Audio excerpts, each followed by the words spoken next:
Story पसंद आए तो like, comment, share and channel को सब्सक्राइब करो। इसी तरीके का और भी बेहतरीन कंटेंट के लिए हमारे टेलीग्राम ग्रुप को ज्वाइन करो। अध्याय 151। अन्य छोटे समूह के लोगों को कुछ ही घंटों में काम पर जाना था, इसलिए स्वाभाविक रूप से वे अधिक देर तक नहीं रुक सकते थे। अपना मुंह पोंछने के बाद वह घर जाने और थोड़ी देर सोने की तैयारी करने लगा। एक ड्राइवर ने गलती की और उसके आसपास की सभी गाड़ियां फंस गईं और बीप बीप की आवाज गूंजने लगी। यातायात पुलिसकर्मी अभी भी दुकान पर सीख खा रहा था और कोई भी यातायात को नियंत्रित नहीं कर रहा था, इसलिए जैसी कि उम्मीद थी चौराहा फिर से अवरुद्ध हो गया। ये सड़क बहुत संकरी है, मेरे लिए पीछे जाना मुश्किल है। क्या मेरे पीछे वाली कार थोड़ा पीछे आ सकती है? मेरे पीछे एक कार है, मैं कैसे पीछे हट सकता हूँ? आउच टिल्ड, तुम क्या कर रहे हो टिल्ड? ओह, किसी की इलेक्ट्रिक बाइक वहां फंस गई है। चोरी रोधी आवाज बहुत अनोखी है, ये बहुत डरावनी है। सुबह के 5 बजे राघव मेहरा मसाज कुर्सी पर गिर पड़े और अंततः राहत की सांस ली। किशान में परिवहन असुविधाजनक है और वहां खाने पीने वालों को ले जाने वाली कई गाड़ियां हैं। अगर आधे दिन तक ट्रैफिक जाम न होता तो मैं शायद आधा घंटा पहले घर पहुंच जाता। लगातार कई दिनों तक कड़ी मेहनत से सीख को ग्रिल करना, वह इतना थक गया था कि उसकी हड्डियां टूटने वाली थीं। यह उन सामान्य कामों से कहीं ज्यादा थका देने वाला था जिनमें बहुत ज्यादा काम करना पड़ता था। मसाज कुर्सी के रोलर्स राघव मेहरा की पीठ पर आगे पीछे घूम रहे थे। उसने अपनी आंखें बंद कर ली, उसके चेहरे पर कभी दर्द तो कभी आनंद झलक रहा था। इस समय पुरस्कार और नए कार्य अभी तक ताज़ा नहीं किए गए हैं। वह अपने दिल में केवल यही आशा कर सकता था कि इस सप्ताह व्यवस्था उसके प्रति अधिक दयालु होगी। लेकिन कृपया फिर से कुछ अजीब मत करो। डिंग, स्टॉल स्थापित करने के कार्यों का एक सप्ताह पूरा करने के लिए मेजबान को बधाई। इनाम साहस में 50% की वृद्धि हुई है। नहीं, मैंने एक सप्ताह तक इतनी मेहनत की और आपने मुझे यह इनाम दिया। ये संदेह करना उचित है कि यह मूर्ख प्रणाली मेरे विचारों पर कान लगा रही है। आखिरकार जब मैंने पहले दिन कब्रिस्तान में अपनी दुकान लगाई थी तो मैं बहुत डर गया था। मैंने मन ही मन शिकायत की कि यदि मिशन पूरा हो गया तो मुझे उसे 100 हिम्मतें इनाम में देनी होंगी। क्या आपने कभी सोचा है कि भाई टोंगजी वास्तव में इस बारे में गंभीर होंगे? मैं हमेशा आपसे कहता हूं कि मेरे साथ अच्छा व्यवहार करो, आप सुनते क्यों नहीं? राघव मेहरा पूरी तरह से स्तब्ध रह गया और गुस्से से लगभग बेहोश हो गया। दरअसल ये चीज सचमुच बेकार है, जब तक कि सिस्टम उसे भविष्य में पुनः कब्रिस्तान जाने का काम न सौंप दे। कुछ न होने से तो बेहतर है। ये सोचते हुए राघव मेहरा ने लापरवाही से द ग्रज का सबसे भयानक संस्करण खोल दिया, जिसे पढ़ने की उसने पहले हिम्मत नहीं की थी। अरे, ये बात तो बिल्कुल भी डरावनी नहीं लगती। इसे अपने लिए एक अलग अनुभव देने के रूप में भी देखा जा सकता है। नाटक देखने में आधा घंटा बिताने के बाद राघव मेहरा लगभग बेहोश होकर सो ही गया था। ठंडा नहीं है, सिस्टम अधिसूचना ध्वनि थी। उसकी नींद भरी नसें तुरंत जाग उठीं। सिस्टम को तुरंत खोलें, लेकिन मैंने पाया कि किसी कारणवश सिस्टम से भिनभिनाहट जैसी आवाज आ रही थी। एक समय में केवल एक कार्ड। ये टूट गया है, क्या ये खराब हो जाएगा? मैं अभी सोच ही रहा था कि अचानक सिस्टम पैनल पर कुछ पंक्तियां उभर आईं। इस सप्ताह का मिशन, बदबूदार टोफू की 500 सर्विंग्स बेचना। स्टॉल का स्थान, टाइपिंग स्ट्रीट के अंत में डेजी सार्वजनिक शौचालय के बगल में। बदबूदार टोफू की कीमत 30 रुपये। नोट, इस कार्य के लिए कोई समय सीमा नहीं है। बदबूदार टोफू की पूरी सूची वितरित कर दी गई है। क्या सार्वजनिक शौचालय में बदबूदार टोफू बेचना? धत्तेरी की। तो क्या आपके पास अपने बदबूदार टोफू के लिए कोई गुप्त नुस्खा है? मुझे यह मत बताइए कि कच्चे माल की कोई विशेष प्रत्यक्ष आपूर्ति है। राघव मेहरा ने अपनी आंखें रगड़ी और एक पल के लिए सोचा कि क्या वह कुछ देख रहा है। फिर भी वहां एक गगनभेदी सन्नाटा छा गया। मैंने सुना है कि लोग तब हंसते हैं जब वे बिल्कुल अवाक होते हैं। अब वह पुष्टि कर सकते हैं कि यह बात सचमुच सच है। सिस्टम, मुझे बताओ, अभी लोडिंग में त्रुटि हुई है। ये व्यवस्था मृत होने का नाटक कर रही है। अच्छा, तुम तो बिल्कुल बेवकूफ हो। तुम सच में बेकार हो और गंभीर रूप से बीमार हो। राघव मेहरा, जिन्हें ये कार्य मिला था, एक क्षण के लिए क्रोधित हो गए। मैं अब मालिश कुर्सी पर नहीं लेट सकता था। मैं बस उठकर बाथरूम में चला गया ताकि मेरे शरीर पर लगी पटाखों की गंध को धो सकूं। नहाने के बाद राघव मेहरा ने पजामा पहन लिया और बिस्तर पर लेट गया। केवल इस क्षण मुझे लगा कि मेरी भावनाएं थोड़ी शांत हो गईं। हमें प्रति सप्ताह 500 सर्विंग बदबूदार टोफू बेचना पड़ता है। कार्यभार अधिक नहीं है। मुख्य कठिनाई यह है कि इस बदबूदार टोफू को कैसे बेचा जाए और इसे बनाने में बहुत समय लगता है। जब बात बदबूदार टोफू की आती है तो कई लोग इसे स्वीकार नहीं कर पाते। मुख्य बात यह है कि यह चीज़ किण्वित होने पर हाइड्रोजन सल्फाइड और स्काटोल का उत्पादन करेगी। वह स्वाद, वाह! स्वाभाविक रूप से आपको उन लोगों से बचना चाहिए जिन्हें आप पसंद नहीं करते। इससे भी बुरी बात यह है कि खाना तो दूर, अगर मैं कुछ सेकंड के लिए भी एक तरफ खड़ा हो जाऊं तो मुझे उल्टी जैसा महसूस होने लगेगा। इसलिए यदि आप वास्तव में इसे बेचना चाहते हैं तो इसे बेचना आसान नहीं है। शौचालय जैसी अजीब जगह पर इसे बेचना तो दूर की बात है। जो भी व्यक्ति इसका सामना करेगा वह अवश्य ही पूछेगा, क्या ये स्वच्छ और स्वास्थ्यकर है? कह रहा, बदबूदार टोफू बनाने के लिए आपको बदबूदार पानी की आवश्यकता होगी, है ना? इस तरह के अच्छे बदबूदार पानी के लिए बहुत सारी सामग्रियों की आवश्यकता होती है, जैसे काली फलियां, मशरूम, एमारैंथ के तने, बांस के अंकुर आदि, तथा इसे किण्वित होने में 1 वर्ष या उससे अधिक समय लगता है। क्या मैं समय पर वहां पहुंच पाऊंगा? राघव मेहरा ने जितना अधिक इसके बारे में सोचा उतना ही अधिक उत्साहित हुए, इसलिए उन्होंने सिस्टम खोला और अध्ययन करना शुरू कर दिया। सौभाग्य से ये प्रणाली आमतौर पर अच्छी नहीं होती, लेकिन इस बार ये थोड़ी अधिक विश्वसनीय थी। अपने आप को बदबूदार पानी उपलब्ध कराएं। चलो, अब मैं अंततः शांति से सो सकता हूँ। दोपहर 3 बजे राघव मेहरा बिखरे बालों के साथ उठे और नहाए। मैंने ऊपर कुछ हलचल देखी। दिनेश ने जल्दी से आयाओं को खाना खाने की मेज पर लाने का आदेश दिया। फिर भी कुछ घर में बने व्यंजन, अजवाइन के साथ तला हुआ सुअर का जिगर, ब्रेज्ड मैंडरिन मछली, कद्दू के साथ उबले हुए सुअर की पसलियां, चिगनियन सूप और झींगा के साथ तले हुए अंडे। उसने रेफ्रिजरेटर से ठंडी कोक का एक कैन भी निकाला। जब राघव मेहरा नीचे आए तो उन्होंने एक नज़र डाली और अपने दिल में गर्माहट महसूस करने से खुद को नहीं रोक सके। ये दिनेश ही होगा, उसकी नज़र सचमुच बहुत तेज है। उसे खुश देखकर दिनेश ने जल्दी से व्यंजन परोस दिए। राघव मेहरा ने भी स्वादिष्ट भोजन किया। मैंने बस सोफे पर एक गेम खेला और सामग्री आ गई। दिनेश और उसके आदमी अन्य सभी सामग्रियों के साथ एक जार भी ले आए। सब कुछ सीलबंद था। उनकी भौहें हल्की सी सिकुड़ गईं, मानो उन्हें कोई अवर्णनीय गंध आ रही हो।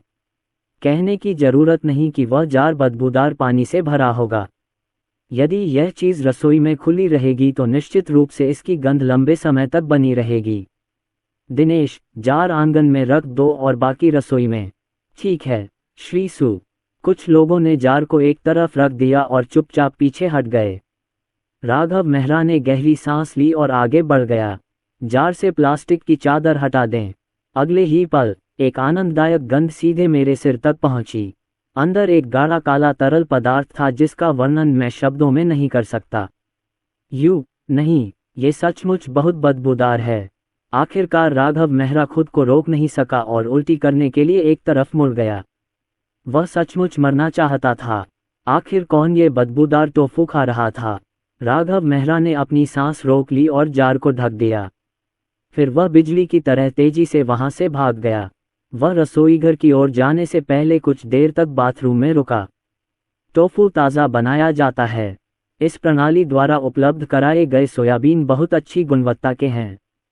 प्रत्येक टुकड़ा बड़ा और भरा हुआ है, रंग में चमकीला है और बहुत कठोर है, जिसे हाथ से तोड़ना आसान नहीं है। जब दिनेश ने देखा कि वह काम में व्यस्त हो गया है तो उसने जल्दी से सोयाबीन को धोने और पानी में भिगोने में उसकी मदद की। इस तापमान पर इसे भिगोने में लगभग 4 या 5 घंटे लगेंगे। जब बीन्स पर्याप्त पानी सोख लें और फूल जाएं, तो आप उन्हें पीसना शुरू कर सकते हैं। इस मौके का फायदा उठाते हुए राघव मेहरा ने अपने कपड़े बदले और वेंजीएम9 कार चलाकर 4 सीजन्स फ्लावर किंडरगार्टन पहुंच गए। वह स्कूल के गेट पर पहुंच गए। माता पिता पहले ही एक एक करके अपने बच्चों को ले जा चुके हैं। दूर से राघव मेहरा ने देखा कि उनका बच्चा टीम में एक छोटे लड़के के साथ फुसफुसा रहा था। पिताजी टिल्डर, राघव मेहरा को देखकर अनाया मेहरा तुरंत दौड़कर आई और गले मिलने के लिए कहा। उसने अपने हाथ में छोटी नीली गुड़िया को भी हिलाया। यह एक गोल मटोल रोबोट बिल्ली है। मैंने अपने दोस्तों को भी आते देखा। अनाया मेहरा ने उसकी ओर इशारा किया। पापा, यह उनकी तरफ से एक तोहफा है। उनके घर पर एक कुत्ता है और ढेर सारे मज़ेदार खिलौने हैं। उन्होंने मुझे खेलने के लिए अपने घर बुलाया है।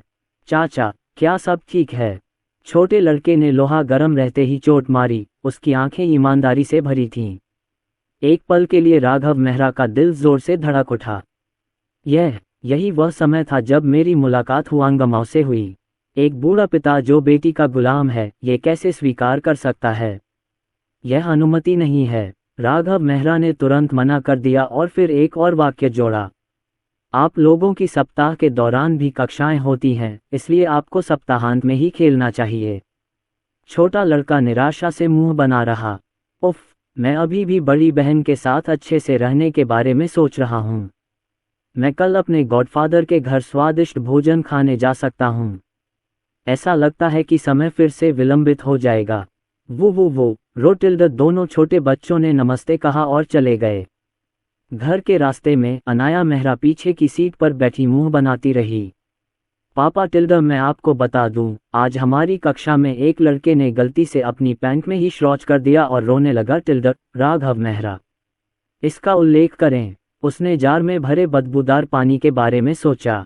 खांसी, ये वास्तव में एक मनोवैज्ञानिक छाया है। जब मैं घर पहुंचा तो खाना पहले से ही मेज पर रखा हुआ था। 4 साधारण व्यंजन और एक सूप, यही जीवन है। रात के खाने के बाद अनाया मेहरा लिविंग रूम में टीवी देख रही थी जबकि राघव मेहरा रसोई में आ गया। बेसिन में प्रत्येक सोयाबीन को गोल और मोटा आकार दिया जाता है। जब आप इसे अपने हाथों से दबाते हैं तो इसका छिलका आसानी से उतर जाता है। अब टोफू पीसने का समय आ गया है। यद्यपि अब हमारे पास बिजली से चलने वाली पत्थर की चक्कियां हैं, लेकिन उनकी गति अधिक है और स्वाद बहुत खराब है। राघव मेहरा अभी भी पारंपरिक पत्थर की चक्की का उपयोग करते हैं। मेरे घर पर पहुंचाई गई पत्थर की चक्की की सतह बहुत ही साधारण है और इसे चुपचाप आंगन में रखा गया है। नानी ने पहले ही एक तौलिया ले लिया था और चक्की के पार्ट को हत्थे से लेकर चक्की की सतह, चक्की के खांचे और यहां तक कि आसपास के क्षेत्र तक साफ कर दिया था। टोफू पीसना एक शारीरिक कार्य है और यदि आपके पास पर्याप्त ताकत नहीं है तो आप इसे नहीं पीस सकते।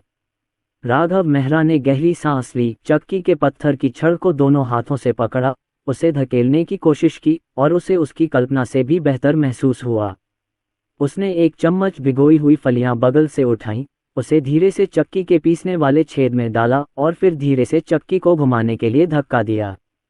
चक्की के पात से धीमी और लयबद्ध चरमराहट की आवाज आ रही थी। थोड़ी देर बाद सफ़ेद सोया दूध पत्थर की चक्की के किनारे से बहकर वहां रखी छोटी बाल्टी में आ गया। इस समय दिनेश ने अपना काम पूरा कर लिया था।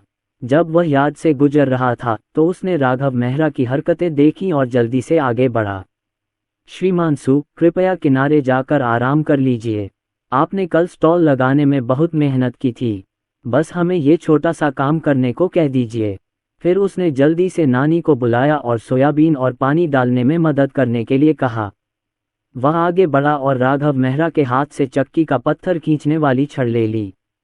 दिनेश ने जोर लगाकर आगे धक्का दिया, लेकिन चक्की का पात थोड़ा सा ही हिला। वह पूरी तरह से उलझन में था। उसने राघव मेहरा की ओर देखा जो उसके बगल में खड़ा था और थोड़ा शर्मिंदा लग रहा था। जब मैं उन्हें धक्का देता हूं तो कोई आवाज नहीं करता। ये बहुत भारी है। मैं लापरवाह था। उसने दांत पीसकर बिना हार माने पुनः प्रयास किया, लेकिन चक्की की गति अभी भी बहुत धीमी थी। मैं इसे करूंगा। मैंने देखा कि दिनेश ने पहले ही रेड वाइन सुखा ली थी। राघव मेहरा ने बिना किसी हिचकिचाहट के पुटर को अपने हाथ में ले लिया। उनका इरादा सोया दूध को स्वयं पीसने का था। मैं युवा और मजबूत हूं और शारीरिक वृद्धि औषधियों की मदद से मुझे नहीं लगता कि यह एक बड़ा प्रयास है। घर के नौकर को बहुत अधिक थकाएं नहीं, वह प्रतिदिन बहुत कठिन परिश्रम करता है। दिनेश थोड़ा झुका और शर्मिंदा होकर एक तरफ हट गया। मैं इसे स्वीकार नहीं कर सकता। मैं स्वीकार करता हूं कि मैंने इस कार्य के महत्व को कम करके आंका था। दिनेश ने शांतिपूर्वक दोनों चाचियों को विदा कर दिया। उसने उनके हाथों से चम्मच ले लिए। श्री सु, मुझे कुछ और सोयाबीन लाने में आपकी मदद करने दीजिए। अगर मेरे पति को यह नहीं लगता कि पारंपरिक तरीकों से पीसा गया सोया दूध अधिक सुगंधित होता है। आपको स्वयं एक इलेक्ट्रिक ग्राइंडिंग व्हील खरीदना होगा या एक छोटा इलेक्ट्रिक स्कूटर लाना होगा। पारंपरिक तरीके से सोया दूध को हाथ से पीसना कितना थकाऊ है। एक क्षण के लिए मुझे अपने बॉस पर दया आ गई। दोनों चाची हाथ नीचे लटकाए चुपचाप खड़ी रहीं। उसने दिनेश की ओर देखा।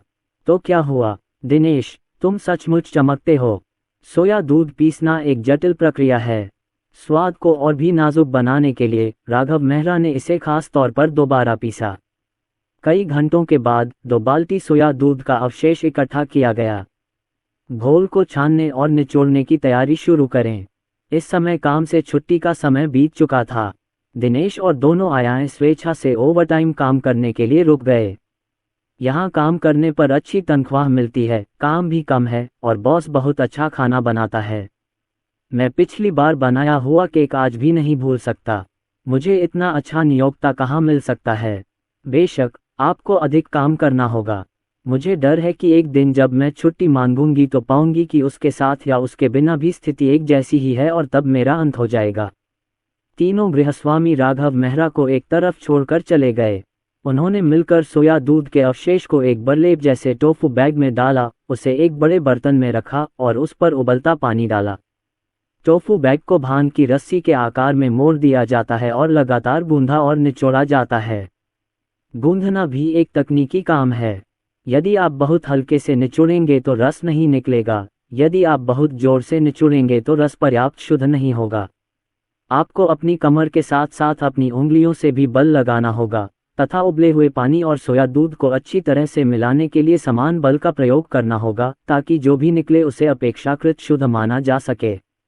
तीनों बटलरों की गतिविधियां बहुत कठोर थीं और राघव मेहरा ने भी उनका अनुसरण किया। उन तीनों ने उसका अनुसरण करना शुरू कर दिया और उनकी कार्यक्षमता में काफ़ी वृद्धि हुई। थोड़ी देर बाद सोया दूध को छान लिया जाता है। दिनेश और अन्य 2 लोगों ने राहत की सांस ली। ये वास्तव में आपकी कमर और उंगलियों की ताकत को बर्बाद करता है। इस समय पूरा रसोई घर गर्म सेम की खुशबू से भर गया था। राघव मेहरा ने विशेष रूप से अनाया मेहरा के लिए पीने के लिए कुछ सोया दूध छोड़ा। उसने शेष बचे हुए सेम के अवशेषों को बर्बाद करने की योजना नहीं बनाई थी। मैं कुछ देर में ये काम पूरा कर लूँगा। एक अंडा फेंक कर उसमें मिलाएं, फिर उसे तलकर आधी रात के नाश्ते की तरह खाएं। ये बहुत स्वादिष्ट होता है। फिल्टर किए हुए सोया दूध को एक बर्तन में तेज आंच पर उबालें। सोया दूध लगातार उबलता रहा और गुड़गुड़ाहट की आवाज़ें करता रहा। फिर आंच धीमी कर दें और कुछ मिनट तक पकाएं। जब पका हुआ सोया दूध थोड़ा ठंडा हो जाए तो स्टू तैयार करना शुरू करें। नमकीन पानी बनाने की कई सामान्य विधियां हैं और राघव मेहरा खारे पानी का उपयोग करते हैं। तथाकथित ब्राइन एडिंग ब्राइन में उपस्थित इलेक्ट्रोलाइट्स पर निर्भर करता है, जिससे सोया दूध में प्रोटीन अवक्षेपित हो जाता है। इस तरह से बने टोफू की बनावट बेहतर और कठोरता अधिक होती है।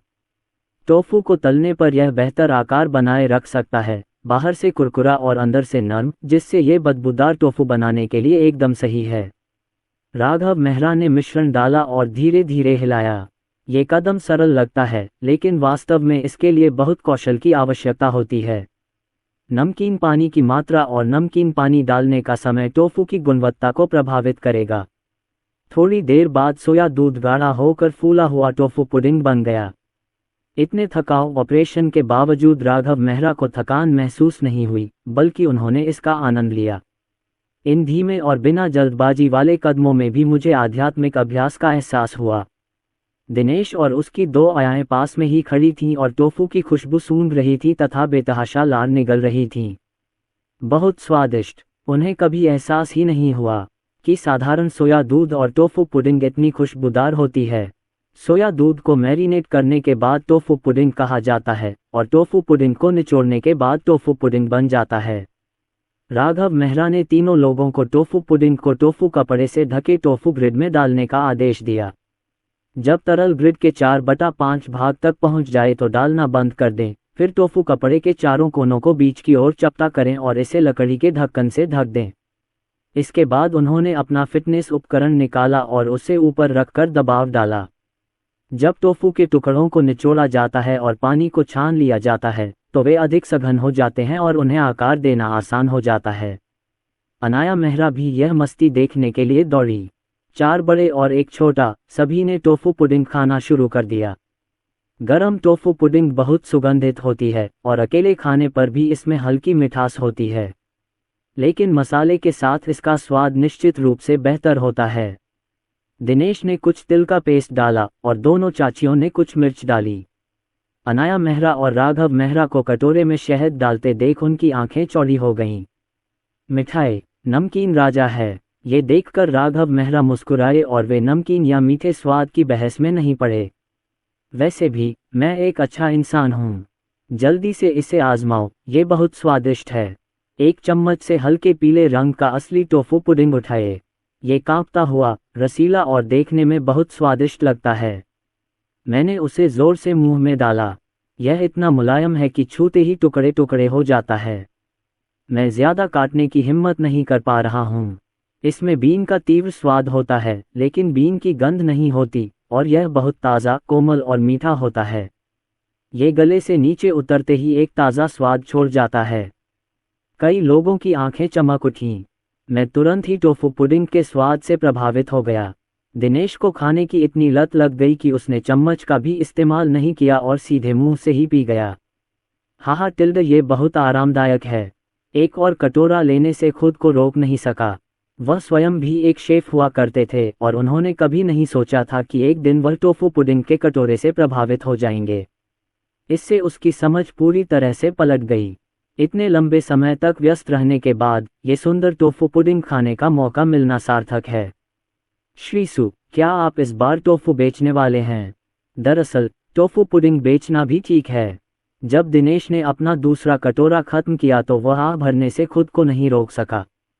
जैसे ही उन्होंने बोलना समाप्त किया, उन्हें तुरंत एहसास हुआ कि उन्होंने अपनी बारी से बाहर बोल दिया है। ये निर्णय लेना नियोक्ता की स्वतंत्रता है कि उसे क्या बेचना है। एक गृहस्वामी के रूप में मैंने अपनी औचित्य की भावना खो दी। मैं तो बस माफ़ी मांगने ही वाला था। इसी समय राघव मेहरा की आवाज़ आई।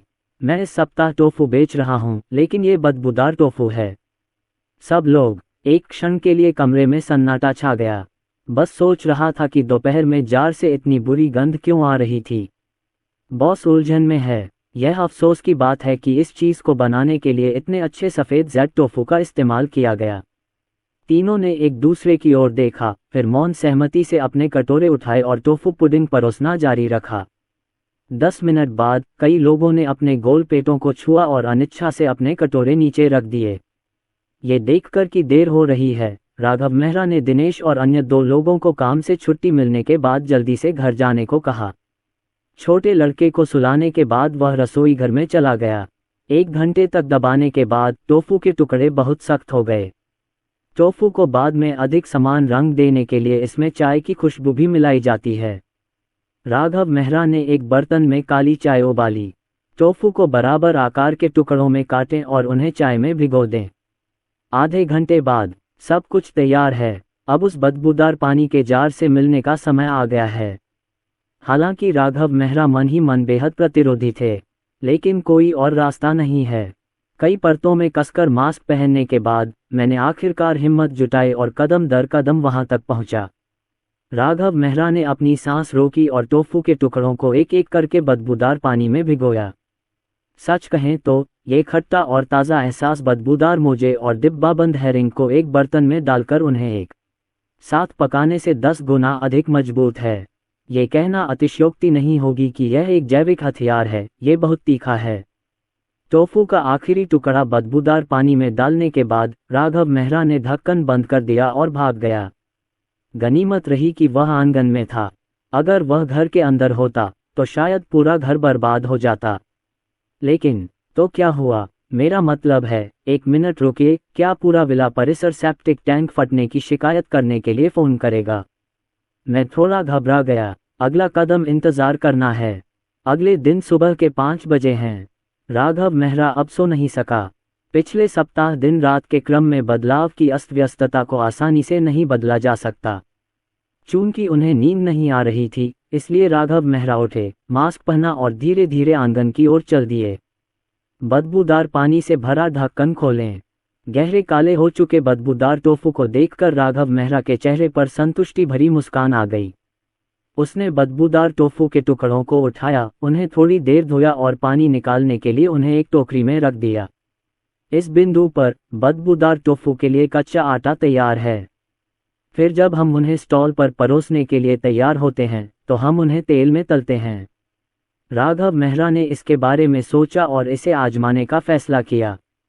ताज़ा बने बदबूदार टोफू का स्वाद कैसा होता है, यानी इतनी सुबह सुबह इसे खाना, क्या ये थोड़ा ज़्यादा मसालेदार नहीं है? एक पैन में तेल गर्म करें। जब तेल का तापमान लगभग 70% गर्म हो गया तो राघव मेहरा ने बदबूदार टोफू को उठाया और उसे पैन में डाल दिया। सिजलिंग लाला, काली सतह वाले बदबूदार टोफू के टुकड़े सुनहरे गर्म तेल में गिर गए और उनके चारों ओर घने छोटे बुलबुले घूमने लगे। सफ़ेद धुआं उठता है। जल्द ही टोफू फूलकर फूलने लगेगा और जब बाहर की तरफ कुरकुरा छिलका बन जाएगा तो आप इसे बाहर निकाल सकते हैं और तेल निकाल सकते हैं। बदबूदार टोफू के अलावा आपको सोया सॉस की भी आवश्यकता होती है। स्वाद व्यक्ति दर व्यक्ति अलग अलग होता है। राघव मेहरा ने मध्यम अनुपात बनाया। एक अन्य कढ़ाई में तेल गर्म होने के बाद बारीक कटा हुआ लहसुन, मिर्च का तेल, हल्का सोया सॉस, पके हुए तिल डालें। खुशबू आने तक भूनें। काले और पीले रंग के बदबूदार टोफू को एक नाजुक चीनी मिट्टी की प्लेट पर रखा गया था। राघव मेहरा ने चॉपस्टिक ली और उनमें से प्रत्येक में एक छेद किया। एक चम्मच सोया सॉस जो उन्होंने अभी अभी तैयार किया था निकाला और उन पर डाल दिया। बदबूदार टोफू की पूरी प्लेट का स्वाद थोड़ा खराब होता है, लेकिन प्लेट में परोसे जाने पर यह वास्तव में बहुत अच्छा दिखता है। काला और लाल, जली हुई सुगंध के साथ। सुबह का सूरज कमरे में धीरे धीरे चमक रहा है। अनाया मेहरा नींद से जागी, नींद भरी आंखों के साथ उठी, दांत ब्रश किए और चेहरा धोया। उसने खुशी खुशी एक हल्के नीले रंग की राजकुमारी पोशाक चुनी और उसे पहन लिया। पापा, राघव मेहरा ने आवाज़ सुनी और तुरंत जवाब दिया। उसने अपने हाथ कई बार हैंड सैनिटाइजर से धोए और फिर दूसरी मंजिल पर भाग गया। अनाया मेहरा ने उसकी ओर पीट कर ली और बच्चे जैसी आवाज़ में उससे पैंट की जिप बंद करने को कहा। परिणामस्वरूप राघव मेहरा अपनी शर्ट की जिप लगाने के बीच में ही अटक गए। पिताजी, क्या हुआ? अनाया मेहरा को कुछ अजीब सा महसूस हुआ। उसने अपना सिर घुमाया और थोड़ी उलझन के साथ अपनी बड़ी बड़ी आंखें झपकाईं। राघव मेहरा ने कड़वी मुस्कान के साथ अपनी बेटी के सिर को छुआ। इन गोल मटोल छोटी भुजाओं और गोल मटोल छोटे पैरों को देखो। छोटी बच्ची सचमुच इन दिनों पहले की तुलना में काफ़ी गोल मटोल हो गई है। लगता है बच्चे का वज़न थोड़ा बढ़ गया है। जब अनाया मेहरा ने ये सुना तो वह दुखी हो गई। नहीं, मैंने कल रात पर्याप्त खाना नहीं खाया। राघव मेहरा सचमुच उलझन में थे और उन्हें समझ नहीं आ रहा था कि हंसें या रोएं। किसके बच्चे ने आधी रात के नाश्ते में 2 कटोरे टोफू पुडिंग और 1 कप सोया दूध खाया और फिर भी कहा कि उसे भूख लगी है। ठीक है, मैं ठीक हूँ। पिताजी फिर कोशिश करेंगे। ओह पापा, क्या आपने वो पफ्स बनाए जो मैं चाहती थी? मेरे सहपाठियों ने मुझे ढेर सारे छोटे छोटे उपहार दिए हैं और मैं उन्हें खाने का इंतज़ार कर रही हूँ। अनाया मेहरा ने अपना सिर पीछे झुका लिया। उसकी गहरी आंखें चौड़ी हो गईं। बिल्कुल है, पापा ने तो पहले ही बना रखा है। छोटा बच्चा तुरंत उत्साहित हो गया और रेस्तरां की ओर दौड़ पड़ा। अरे पिताजी, ये तो बदबूदार है। घर पर किसने शौच किया? अनाया मेहरा ने अपनी नाक ढक ली और उसका गोल मटोल छोटा सा चेहरा अचानक जुरीदार हो गया। मात्रा राघव मेहरा ने काफ़ी देर तक इस गंध को सूंघा लेकिन उन्हें कुछ महसूस नहीं हुआ। अब तो ऐसा लगता है कि यह गंध बहुत ज़्यादा है। उसने जल्दी से घर में निकास प्रणाली चालू कर दी। अनाया मेहरा, ये बदबूदार टोफू है। क्या आप इसका एक टुकड़ा चखना चाहेंगी? नहीं चाहता। अनाया मेहरा ने अपने गोल मटोल छोटे हाथों को हिलाया। उसका कोमल सफ़ेद चेहरा प्रतिरोध से भरा हुआ था। वह ऐसी बदबूदार चीज़ नहीं खाना चाहती। ठीक है, अगर तुम इसे नहीं खाना चाहते तो पिताजी इसे खा लेंगे। राघव मेहरा मुस्कुराए और छोटे बच्चे की ठुड्डी पर चुटकी ली। मैं जो खाना पकाता हूँ वह कितना खराब हो सकता है। ये कहने के बाद उसने सॉस लगे बदबूदार टोफू का एक टुकड़ा उठाया और उसे अपने मुंह में ठूंस लिया। एक टुकड़ा खाओ और एक कुरकुरा ध्वनि आती है। ये कुरकुरा है लेकिन जला हुआ नहीं है, बिल्कुल सही तरीके से तला हुआ है, बाहर से कुरकुरा और अंदर से बहुत नरम है। गर्मागर्म बदबूदार टोफू ने सॉस को सोख लिया। बीन्स, लहसुन और मिर्च के तेल की सुगंध अलग अलग परतों के साथ मिश्रित होती है। जितना ज्यादा वो खाता गया, सुगंध उतनी ही तेज होती गई। कुछ ही सेकंड में राघव मेहरा गहरे नशे में धुत हो गया। पिताजी, क्या ये स्वादिष्ट है? राघव मेहरा के हाव भाव देखकर अनाया मेहरा थोड़ी उलझन में पड़ गईं। इस प्यारे और नाजुक छोटे चेहरे पर एक स्वाभाविक कोमलता है। बिल्कुल, क्या तुम्हें पापा के खाना पकाने पर विश्वास नहीं है? राघव मेहरा ने जानबूझकर उसे चिढ़ाते हुए पूछा। मुझे पिताजी पर विश्वास है, उसने नर्म और चुलबुले स्वर में कहा। पिताजी, कृपया मुझे एक टुकड़ा खिलाएं। अच्छा है। राघव मेहरा ने बदबूदार टोफू का एक टुकड़ा उठाया और उसे दे दिया। अनाया मेहरा ने अपने हाथों से अपनी नाक को कसकर भींच लिया।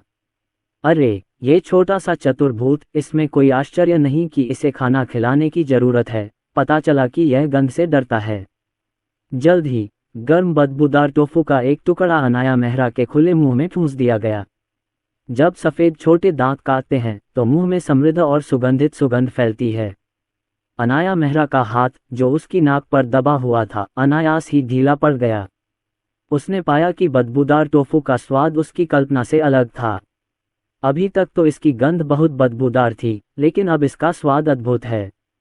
बदबूदार टोफू रस से भीगा हुआ था और हल्के से काटने पर फट गया। यह इतना स्वादिष्ट था कि मेरी आंखें चौंधिया गईं। राघव मेहरा मुस्कुराए और पूछा, कैसा है बेबी, क्या ये स्वादिष्ट है? अनाया मेहरा अभी भी मूर्ख और प्यारी थी और उसने जोर से सिर हिलाया, जैसे किसी नन्हे देवदूत को खाना खिलाया जा रहा हो। पिताजी, बदबूदार टोफू बहुत स्वादिष्ट है। इसका स्वाद बदबूदार नहीं है, इसकी खुशबू बहुत अच्छी है। जैद जैसे नाजुक, कोमल और मुलायम छोटे चेहरे पर एक मीठी मुस्कान उभर आई। गुलाबी होंठ बार बार हिल रहे थे। एक काटने, दो काटने। गोल मटोल गाल गोल और फूले हुए थे। छोटी बच्ची को इतना चिंतित देखकर राघव मेहरा ने अपनी उंगलियों से उसके गाल पर थपथपाया। धीरे धीरे खाओ। हे, छोटा सा चेहरा कितना लचीला और मुलायम है। अब तो मेरी हसमैथुन की इच्छा भी पूरी हो गई है। एक टुकड़ा खाने के बाद अनाया मेहरा को अभी भी थोड़ी असंतुष्टि महसूस हुई और उसने अपनी छोटी जीभ से अपने होंठ चाटे। अभी पूरा नहीं हुआ। इस समय राघव मेहरा को उसे खाना खिलाने की जरूरत नहीं थी, वह बस अपने चॉपस्टिक से खुद ही खाना उठा लेती थी। ओह, हे भगवान, दुनिया में इतना स्वादिष्ट भोजन कैसे हो सकता है? पिताजी बहुत अद्भुत हैं। काम पर जाने का समय होने से पहले ही गृहस्वामी डिंग और आयाएं जल्दी से आ गईं। श्री सु कल रात देर से सोए थे और मुझे नहीं पता कि वे कितने बजे उठे। हम नाश्ते में अंडे के पैनकेक और झींगा और सब्जियों का दलिया बनाएंगे। आप उठने पर इसे खा सकते हैं। अच्छा, अनाया मेहरा के लिए एक और सैंडविच बनाओ। वे धीमी आवाज में चर्चा कर रहे थे और अपने नियोक्ता की अच्छी देखभाल करने के तरीकों के बारे में सोच रहे थे। इससे पहले कि मैं रेस्तरां के करीब पहुंचता, मुझे एक मार्मिक सुगंध महसूस हुई। सीवर जाम हो गया है। विला में इस तरह की सीवेज प्रणाली नहीं होनी चाहिए, है ना? कई लोग मन ही मन कुछ बुदा रहे थे, लेकिन आगे बढ़ते रहे जब तक कि उन्होंने राघव मेहरा और अनाया मेहरा को खुशी से खाते हुए नहीं देखा। तब मैंने प्रतिक्रिया व्यक्त की, अरे, मेरी याददाश्त तो देखो। मैंने सुना था कि तुम कल बदबूदार टोफू बनाने वाले थे।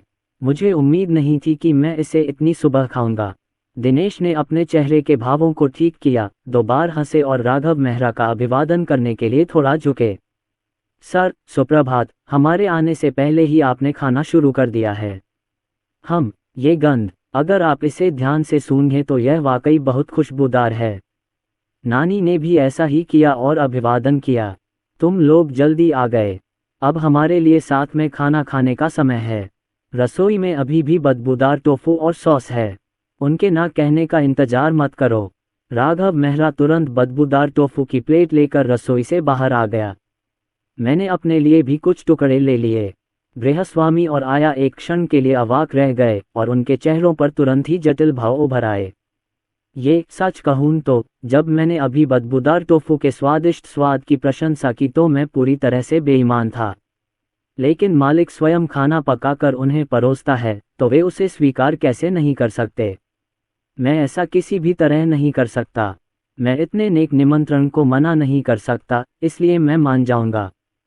सबसे खराब स्थिति में भोजन समाप्त करने के बाद आप अपना मुंह कुल्ला करने और उसे पतला करने के लिए कुछ और उबला हुआ पानी पी सकते हैं। राघव मेहरा की आशा भरी निगाहों का सामना करते हुए दिनेश ने अपने बगल में बैठी दोनों मौसियों की ओर देखा। इसका अर्थ स्वयं स्पष्ट है। आप सम्मान के प्रतीक के रूप में पहले खाना खाते हैं। दोनों चाची एक कदम पीछे हट गईं और उसे अनदेखा कर दिया। दिनेश के पास कोई विकल्प नहीं था सिवाय इसके कि वह कांपते हुए कुछ चिल्लाए। ये बहुत अच्छी बात है, आओ और इसे साथ मिलकर आजमाएं। दो चाची। कई लोगों ने बदबूदार टोफू का एक एक टुकड़ा उठाया और खाना शुरू कर दिया। जैसे ही यह आपके मुंह में आता है, वह अपनी सांस रोककर लड़ रहा था और बेहोश होने वाला था। लेकिन आप जोखिम उठा सकते हैं और इसे झेल सकते हैं। मेरे दिल का दरवाज़ा जो पहले कसकर बंद था, उसे जबरदस्ती खोल दिया गया। मात्रा, ऐसा लगता है, ये पूरी तरह से अस्वीकार्य नहीं है। गुप्त चटनी, जो कि समृद्ध सेम सुगंध में लिपटी हुई थी, अचानक जीभ की नोक पर उछल गई और फिर बहकर पूरे मुंह में फैल गई। निश्चित रूप से सच्ची सुगंध के नियम से कोई भी बच नहीं सकता। जो तीन लोग अभी उससे बच रहे थे, उनके चेहरों पर आश्चर्य के भाव थे। उसके मुंह के कोने बेतहाशा ऊपर उठने लगे और वह गंभीरता से उसका स्वाद लेने लगा। हे भगवान, मैंने तुमसे कहा था, ये चीज़ बहुत बढ़िया है, इसकी खुशबू बहुत अच्छी है। दिनेश ने उसकी सच्चे मन से प्रशंसा की। दोनों चाची मुस्कुराईं और दूसरा टुकड़ा उठा लिया। एबेलोन की दुकान में प्रवेश करने के बाद आपको लंबे समय तक गंध महसूस नहीं होगी। अब उनमें बदबूदार टोफू की गंध के प्रति सहनशीलता की उच्च सीमा है। इसके विपरीत, जब आप इसे ध्यान से सूंघते हैं तो आप एक अवर्णनीय सुगंध का अनुभव कर सकते हैं। मैं स्वाद से इतना मदहोश हो गया कि मैंने पूरी तरह से समर्पण कर दिया। ये सुनकर राघव मेहरा मुस्कुराए बिना नहीं रह सके। मैंने अभी अभी तुम्हारे तिरस्कारपूर्ण चेहरे का हर विवरण देखा। हालांकि उनका इसे उजागर करने का कोई इरादा नहीं था। अरे, अगर स्वादिष्ट लगे तो और खा लेना। डिब्बे में अभी भी बहुत सारा बदबूदार टोफू है। जब मैं स्टॉल लगाने जाऊंगा तब तुम अपना खुद का तल लेना। ये देखते हुए कि समय लगभग समाप्त हो गया है, राघव मेहरा ने अनाया मेहरा को किंडरगार्टन भेज दिया। सुबह सुबह बदबूदार टोफू बेचने के लिए स्टॉल लगाना थोड़ा जल्दी लग रहा है। दोपहर और शाम को व्यापार बेहतर हो सकता है। ये सोचते हुए वह बोरियत से बचने के लिए कुछ देर तक अपने फ़ोन से खेलता रहा। कुछ ही देर बाद राघव मेहरा फिर से बेचैन हो गया और काफ़ी देर तक आंगन में सोयाबीन पीसता रहा। दोपहर के भोजन के बाद उन्होंने सिस्टम द्वारा संशोधित बदबूदार टोफू फूड ट्रक को चलाया और रवाना होने के लिए तैयार हो गए। बूथ पर मौजूद दो सुरक्षाकर्मियों ने राघव मेहरा को बाहर आते देखा। एक क्षण के लिए मैं थोड़ा भावुक हो गया। पिछले कुछ दिनों से तो मालिक आधी रात को ही काम पर लग जाते थे, लेकिन आज तो वे इतनी जल्दी आ गए। वे दिन रात वाकई व्यस्त रहते हैं। श्री सु, अपना ध्यान रखें और सुरक्षित यात्रा करें। नमस्ते कहने के बाद दोनों ने राघव मेहरा को जाते हुए देखा। एक तेज हवा चली और एक मादक गंध अचानक उनकी नाक में घुस गई। अरे, ये स्वाद! अरे, क्या तुमने हवा बाहर निकाल दी? एक व्यक्ति ने भौहें चढ़ाईं, अपनी नाक ढकी और चिल्लाया। दूसरे व्यक्ति के चेहरे पर भी घृणा के भाव थे और वह अपने सामने हवा को पंखा झल रहा था। बकवास, ये स्पष्ट रूप से आप हैं।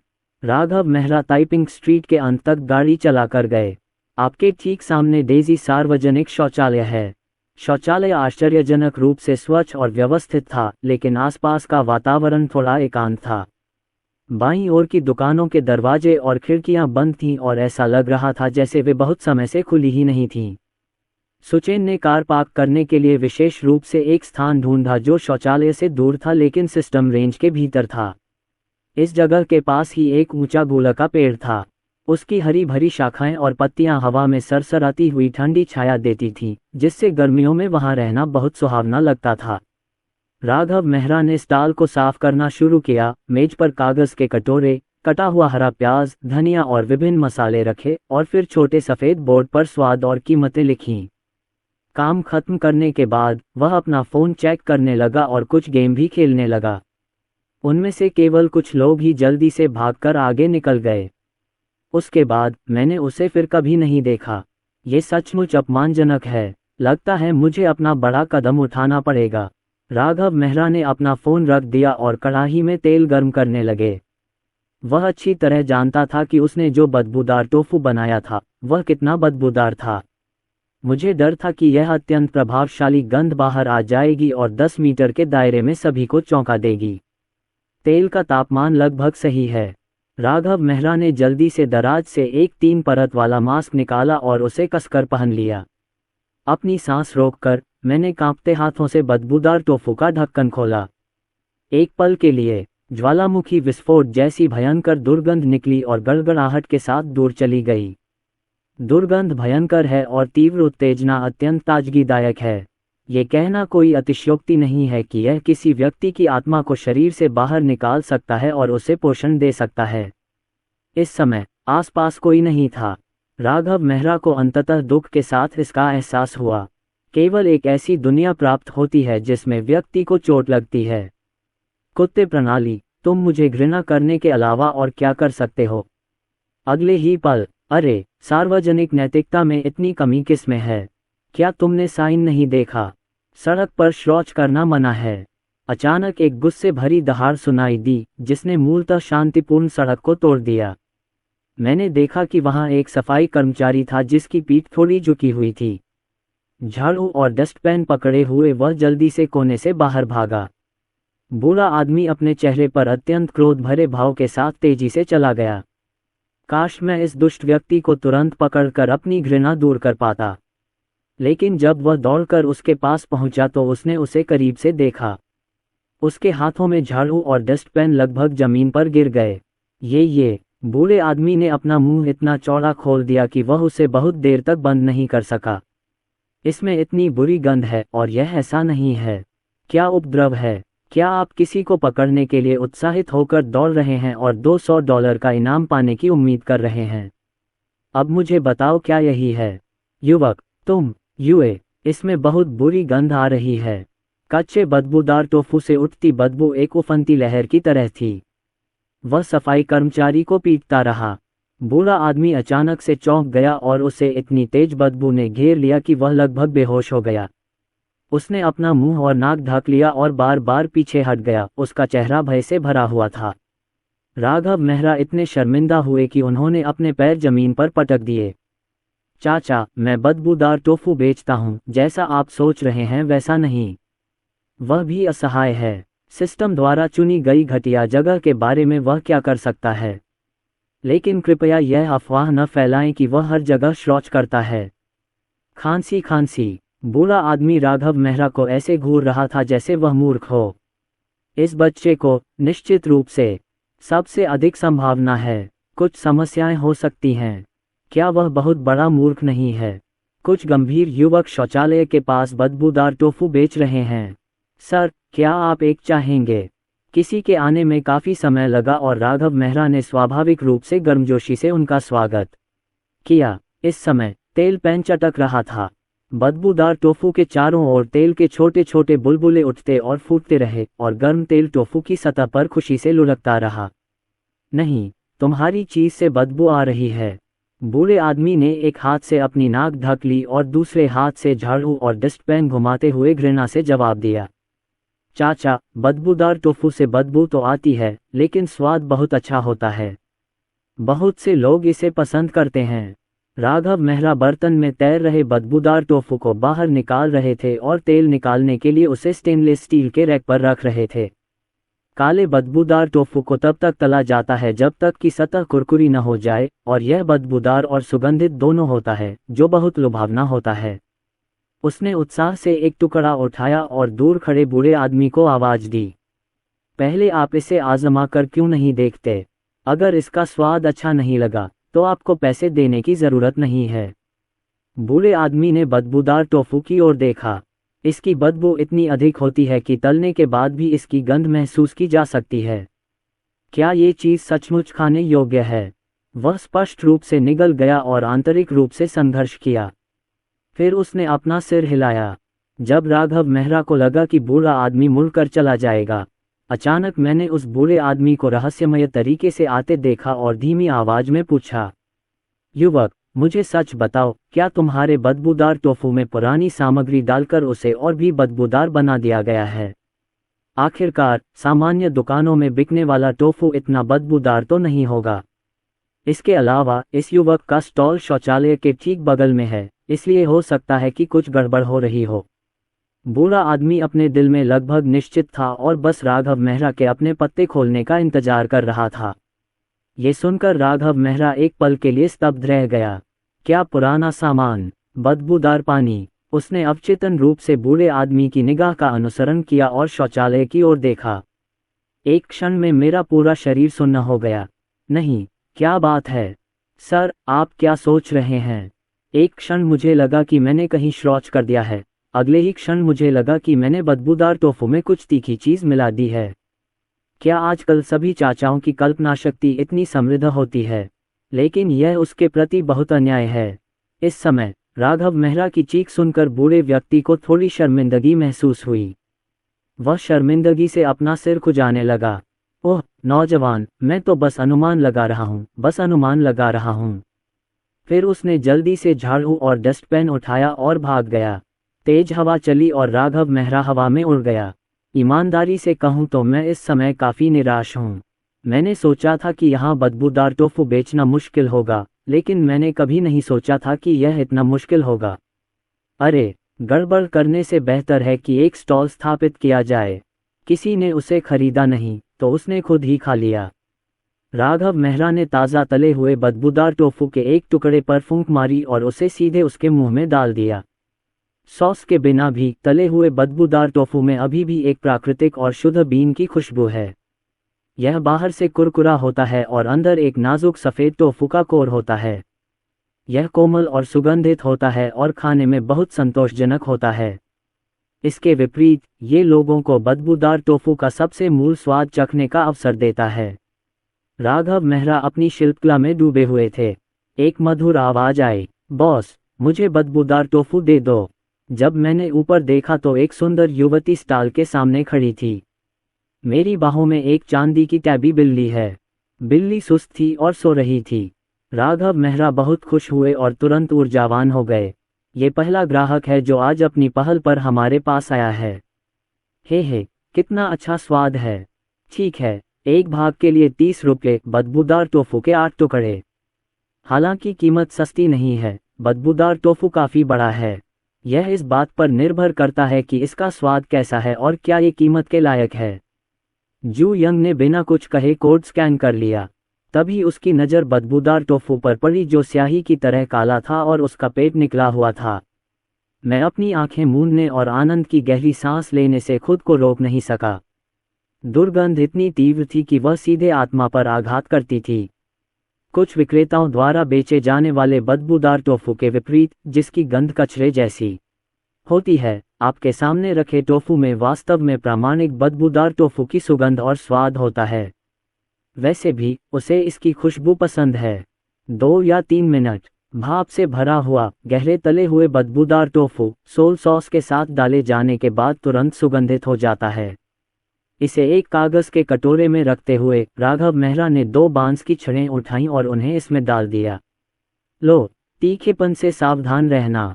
तुम चाहो तो प्याज और हरा धनिया डाल सकते हो। क्या तुम यही खाना चाहोगे?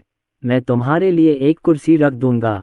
यहाँ खाओ, धन्यवाद। जू यंग ने चिकना, ताज़ा और सुगंधित बदबूदार टोफू उठाया और उसमें कुछ कटे हुए हरे प्याज डाल दिए। बस कुर्सी पर बैठो। तभी मुझे एहसास हुआ कि मेरी बाहों में जो बिल्ली थी उसमें कुछ अजीब बात थी। वह स्तब्ध और मूर्ख लग रहा था, मानो उसकी आत्मा उड़ जाएगी और उसकी आंखें धुंधली हो गई थीं। तो तुम्हें क्या हुआ है? यदि यह आदमी अभी भी गर्म न होता तो मुझे संदेह होता कि वह सो गया है। जू यंग ने जल्दी से हाथ बढ़ाया और बिल्ली के सिर को कई बार खुजलाया। इसके बाद बिल्ली अंततः जाग गई। उसकी छोटी सी नाक पागलों की तरह हिल रही थी। फिर रोएदार पंजे तुरंत फैल गए और हवा में खोदना शुरू कर दिया। जू यंग, ये क्रिया इतनी परिचित थी कि उसके लिए इसे इससे न जोड़ना कठिन था। परेशानी मत करो, आप ऐसी घृणा भरी अभिव्यक्ति से क्या खोज रहे हैं? ऐसा लग रहा था कि अब इसे और नहीं दफनाया जा सकता। इससे उसे कितनी शर्मिंदगी महसूस हुई होगी। राघव मेहरा को भी इस दृश्य की झलक देखने को मिली। मैं पूरी तरह से शर्मिंदा था। जैसे ही एक बूढ़ा आदमी चला गया, एक बिल्ली आ गई। आप सभी लोग संग बनाने में इतने अच्छे कैसे हैं? क्या ये चीज़ इतनी बदबूदार है? उसके सामने बिल्ली अभी भी बेकाबू होकर खुदाई कर रही थी, लेकिन जू यंग ने इसे अनदेखा कर दिया। बस इसे एक तरफ रख दो। चूंकि यह पट्टे से बंधा हुआ है, इसलिए तुम्हें इसके भाग जाने की चिंता करने की ज़रूरत नहीं है। वह एक बांस की छड़ी उठाने, बदबूदार टोफू का एक टुकड़ा उठाने और उसे अपने मुंह में डालने के लिए इंतजार नहीं कर सकता था। अगले सेकंड तेजी से म्याऊं की आवाज़ें सुनाई देने लगीं। बिल्ली के कान खड़े हैं, आंखें चौड़ी खुली हैं और मुंह चौड़ा खुला है। उसने अपना एक अगला पंजा आगे बढ़ाया और जू यंग को पकड़ने की कोशिश की। पूरा शरीर अत्यंत उत्तेजना की स्थिति में है। म्याऊं म्याऊं, चुप रहो। छड़ी नीचे रखो, यह मल है, तुम्हें इसका नमकीन स्वाद चखने की ज़रूरत नहीं है। तो परेशानी खड़ी करना बंद करो, माँ बदबूदार टोफू खा रही है। जू यंग ने बेरहमी से बिल्ली का पंजा एक झटके से नीचे खींच लिया। फिर उसने बदबूदार टोफू का एक निवाला खाया। जू यंग ने एक घूंट लिया। दांत जले हुए, कुरकुरे और तैलीय काले चमड़े के कवच में घुस गए और काटते ही वह रस से फट गया। बदबूदार, ताज़ा, सुगंधित और थोड़ा मसालेदार, वे मुंह में एक पागल लड़ाई शुरू करते हैं, बारी बारी से एक दूसरे पर हमला करते हैं। जैसे ही त्वचा को काटा जाता है, एक तीव्र सुगंध निकलती है। टोफू बादलों की तरह इतना कोमल और फूला हुआ होता है और यह इतना मुलायम लगता है मानो इसे बिल्ली के पेट में दबा दिया गया हो। जैसे ही आप इसे चबाते हैं, बदबूदार टोफू का हर कौर आपकी स्वाद कलिकाओं पर एक उत्सव की तरह छा जाता है। बाहरी परत कुरकुरी और चबाने योग्य होती है। अंदर का भाग मधुर, सुगंधित और थोड़ा मीठा होता है क्योंकि यह सॉस में डूबा होता है। तले हुए बदबूदार टोफू के एक छोटे टुकड़े में कई जटिल स्वाद होते हैं। यह इतना अद्भुत है कि इसका वर्णन नहीं किया जा सकता। ये स्वाद कलिकाओं के लिए एक सर्वांगीण, आत्मा को झकझोर देने वाला बपतिस्मा है। बॉस, आपका बदबूदार टोफू इतना स्वादिष्ट है कि मुझे रोना आ गया। मुझे ये बहुत पसंद है। मुझे एक और हिस्सा दीजिए। इस बारे में बात करते हुए जू यंग को लगा कि शायद उसे बदबूदार सींगों के प्रति थोड़ी दीवानगी है। वह कभी भी बदबूदार व्यंजनों को अस्वीकार नहीं करती थी, जैसे कि सोया दूध, बदबूदार टोफू, घोंघा चावल नूडल, बदबूदार मंदारिन मछली, डुरियन, डिब्बाबंद हेरिंग। ये उसके लिए दुनिया के सबसे स्वादिष्ट खाद्य पदार्थ थे। बस वाह की उम्मीद नहीं थी। इस बार मैंने अप्रत्याशित रूप से ताइपिंग स्ट्रीट में बदबूदार टोफू खा लिया। क्या आश्चर्य था। 30 रुपये प्रति। ये कीमत इतनी उचित है कि ऐसा लगता है कि यह बोधिसत्व की ओर से उपहार है। ये जितना बदबूदार होगा, इसका स्वाद उतना ही अच्छा होगा। जू यंग ने ऑर्डर देने के बाद बिना कुछ कहे खाना जारी रखा। मुझे लगा कि उन्हें एक एक करके खाना पर्याप्त नहीं है, इसलिए मैंने बांस की छड़ी से बदबूदार टोफू के 2 टुकड़े उठाए और उन्हें एक साथ खा लिया। इसे काटने के बाद इस पर सॉस, मसला हुआ लहसुन, धनिया और मिर्च लगाएं और इसे अपने मुंह में डालें। इस दौरान उसकी बिल्ली से बदबू आ रही थी और वह परेशान थी। वह बगल में खुजलाता रहा और बेचैनी से म्याऊं म्याऊं करता रहा। हे भगवान, मेरे चाचा और मेरी माँ, पिछले जन्म में मैंने क्या गलती की थी? अब मुझे अपनी माँ को मल खाते देखना पड़ रहा है। जू यंग को डर था कि बिल्ली अपने नुकीले दांतों और पंजों से उसके कीमती बदबूदार टोफू को एक पंजे से गिरा देगी। जल्दी से एक तरफ हट गया। बदबूदार टोफू के कुछ टुकड़े खाने के बाद जू यंग अभी भी असंतुष्ट महसूस कर रही थी, इसलिए उसने सारा सूप चाटकर साफ कर दिया। अब बिल्ली असहाय है। घृणा और अवाकता महसूस करते हुए उसने वहीं उल्टी करना शुरू कर दिया।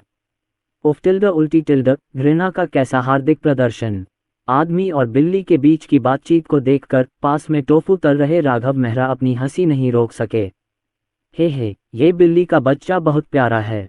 जब जू यंग ने बदबूदार टोफू की 2 सर्विंग खत्म कर ली तो उसने अपना हाथ हिलाया और उदारतापूर्वक 2 और सर्विंग ले जाने का आदेश दिया। इस पल बेचारी बिल्ली इतनी बदबूदार थी कि उसकी आंखें पीछे की ओर घूम रही थीं और उसके चारों पैर लटक रहे थे। ऐसा लगता है जैसे उसने जीवन से सारी आशा खो दी है। जू यंग को इसकी परवाह नहीं थी और उसने बदबूदार टोफू की 2 सर्विंग उठा लीं। उसने हाथ बढ़ाकर बिल्ली को अपनी बगल से पकड़ लिया।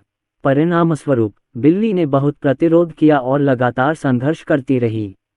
म्याऊं म्याऊं म्याऊं। बिल्ली, मुझे बहुत दुख हो रहा है। मम्मी पापा को बच्चे की तरह गोद में लिए हुए हैं, सिसक रही हैं। आदमी और बिल्ली के चले जाने के बाद राघव मेहरा के सामने वाला स्टॉल शांत हो गया। राघव मेहरा ने बस अपना फ़ोन निकाला और छोटे वीडियो देखने लगे। 2 घंटे बाद एक आदमी जो बर्फ की जेली बेच रहा था, पसीने से तरबतर होकर एक गाड़ी को धकेलता हुआ आया। उफ, ये कैसी गंध है। जैसे ही मैं यहाँ पहुँचा, तेज और तीखी गंध ने आइस जेली वाले को जोरदार भूसे की तरह मारा। इससे उसके पेट में मरोड़ होने लगी और उसे मतली आने लगी। उसका चेहरा तुरंत झुर्रीदार हो गया। उसने जल्दी से अपनी नाक भींच ली और राघव मेहरा से जितना हो सके दूर रहने लगा। लेकिन कोई रास्ता नहीं है। आज घर से देर से निकलना और सारा रास्ता टालना सब उसकी ही गलती थी। जब तक वह यहाँ पहुँचा, तब तक चहल पहल वाली ईस्ट स्ट्रीट में कोई जगह खाली नहीं थी। वेस्ट स्ट्रीट के पास ही ऐसी खुली जगह है जहाँ कम लोग हैं। कुछ मिनट बाद आइस जेली वाला शिकायत करते हुए सिर हिलाता रहा, भाई क्या तुम यहाँ नए हो? तुम्हें ये बदबूदार टोफू कहाँ से मिला जिसकी इतनी तेज गंध आती है? ये तो जैविक हथियार जैसा है। मैं अपनी आइस जेली कैसे बेच सकता हूँ? जब राघव मेहरा ने ये सुना तो उसके मुंह के कोने सिकुड़ गए। अरे यार, तुमने मेरे बगल में दुकान लगा रखी है और फिर भी शिकायत करते हो कि मुझसे बदबू आती है। खैर, आप ऐसा नहीं कह सकते। आप अपनी दुकान लगाने के लिए स्वतंत्र हैं। इसके अलावा बदबूदार होने के भी अपने फायदे हैं। क्या तुम्हारा क्या मतलब है? बर्फ जेली वाला लड़का उलझन में लग रहा था। ये बदबूदार टोफू जितना बदबूदार होगा, इसका स्वाद उतना ही अच्छा होगा। अगर मेरा धंधा चल निकला तो शायद लोग तुम्हारी आइस जेली जरूर खरीदेंगे। ये सुनकर बर्फ जेली वाला लड़का कुछ सेकंड के लिए स्तब्ध रह गया। ऐसा ही प्रतीत होता है। तो फिर उसे पहले कुछ अच्छा सोचना चाहिए, क्योंकि इस समय उसके पास और कोई जगह नहीं है। भाई, अभी जो कुछ हुआ उसके लिए मुझे खेद है। राघव मेहरा ने हाथ हिलाया। कोई बात नहीं। आइस जेली, ठंडी और ताज़ा आइस जेली। बदबूदार टोफू, बदबूदार और सुगंधित बदबूदार टोफू। दोनों व्यक्ति जोर जोर से चिल्लाए। अधिकाधिक लोग खरीदारी कर रहे हैं, लेकिन उनके स्टॉल के सामने कोई नहीं था। अन्य स्टॉल मालिक जो देर से पहुंचे थे, वे यहाँ अपनी दुकानें लगाने ही वाले थे, लेकिन जब उन्होंने हवा में दबंग ऊर्जा की गंध महसूस की तो वे जल्दी से चले गए। भैया, ये हमारे आसपास क्यों घूम रहे हैं? बर्फ की जेली वाले लड़के ने राघव मेहरा की तरफ देखा और सच जानते हुए भी भ्रमित होने का नाटक किया। राघव मेहरा के मुंह का कोना फड़क उठा। अगर आप मुझसे ये पूछेंगे तो मुझे सचमुच शर्मिंदगी महसूस होगी। भाई, तुम्हारी बदबू इतनी मादक है, तुम किस चीज़ के बने हो? ये देखकर कि राघव मेहरा ने कोई जवाब नहीं दिया, आइस जेली वाले ने सीधे अपना कार्ड दिखा दिया। मेरा बदबूदार टोफू स्वाभाविक रूप से मेरे पूर्वजों से प्राप्त एक गुप्त नुस्खा है। क्या गुप्त नुस्खा है? मुझे लगता है कि आप सड़ा हुआ टोफू बेच रहे हैं। यह इतना बदबूदार है कि मैं इसे बर्दाश्त नहीं कर सकता। अगर इस टोफू से बदबू नहीं आती तो क्या इसे बदबूदार टोफू कहा जा सकता है?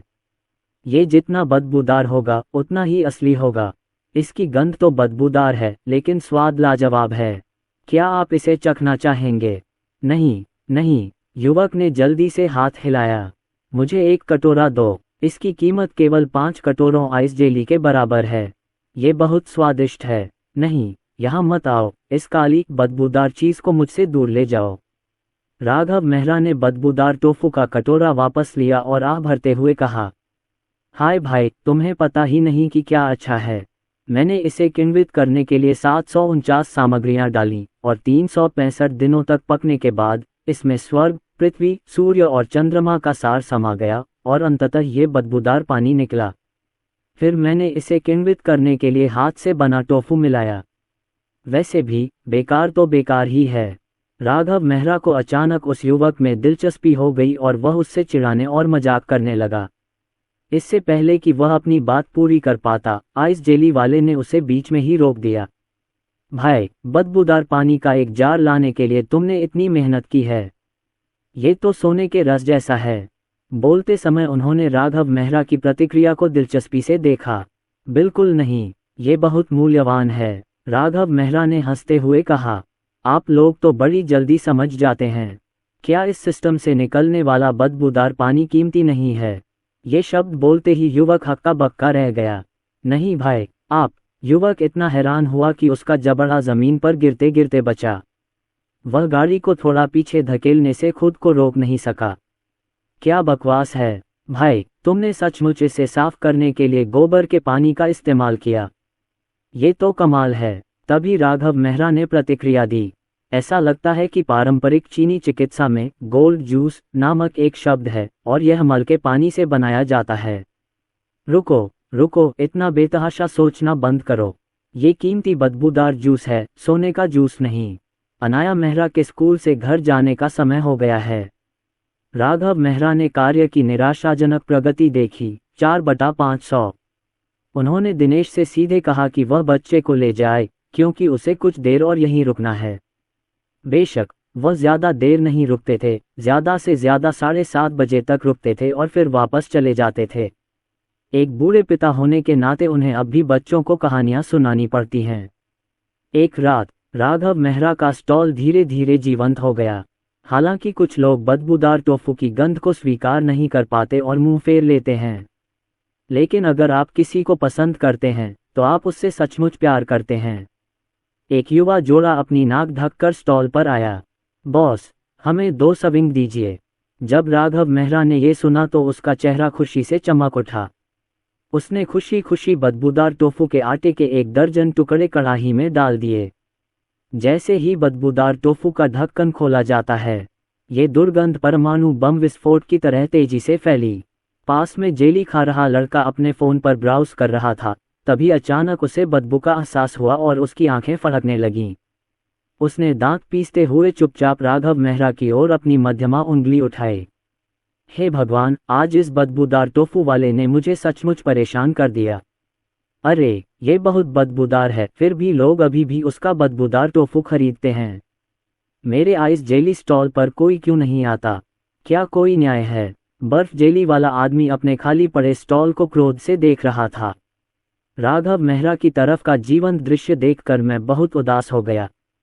जल्द ही गोल और मोटा बदबूदार टोफू तेल की कढ़ाई में खुशी से उछलने लगा और धीरे धीरे ऊपर तैरने लगा।